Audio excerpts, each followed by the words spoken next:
Владата да не седи со скрстени раце или да го сработи тоа што си го зацртала како обврска и да ги реализира предвидените капитални проекти или пак да ги пренасочи парите за да враќа стари долгови. Ова го порача експертите откако статистиката покажа само 6,2% реализација на капиталните инвестиции во првите 3 месеци. Премиерот најави ребаланс на буџетот најрано летово, но не поради катастрофалната реализација на капиталните инвестиции, туку за парите од подобрата наплата на даноците да ги вложи во нови проекти, иако старите не се завршуваат според плановите. Аналитичарите сметаат дека владата нема капацитет да ги реализира проектите и дека ако сака да го оствари планираното до крајот на годината, треба да побара помош од надвор. Трендот не е добар.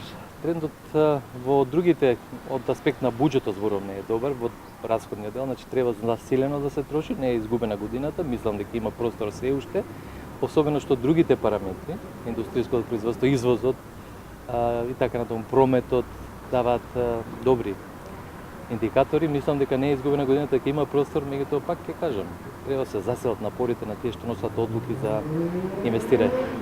Бизнисмените со години чекаат на забрзана изградба на патиштата, железницата и гасоводот. Негодуваат бирејќи се уште не е пуштен во употреба автопатот Миладиновци-Штип, а во многу општини нема ниту редовно снабдување со вода или канализација. Апелираат владата да ги засука ракавите и да го реализира планираното, инаку тешко ќе го достигне предвидениот економски раст од 3,2% во 2019-та.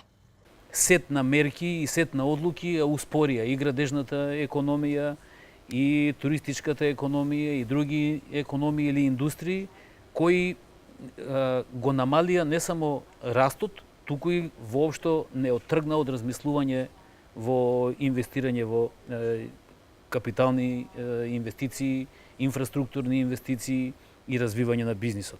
А знаеме дека за да се реализира тој економски раст, минимум тоа што е предвидено треба 85% од капиталните инвестиции да се реализираат во државата. Вчера премиерот се пофали со подобра наплата на буџетските приходи и покрај тоа што тие статистички се во проектираните рамки. Ако за 3 месеци по сите параметри треба да биде остварено околу 25% од планираното за цела година, тогаш владата реализирала неполни 22% од планираните приходи и расходи.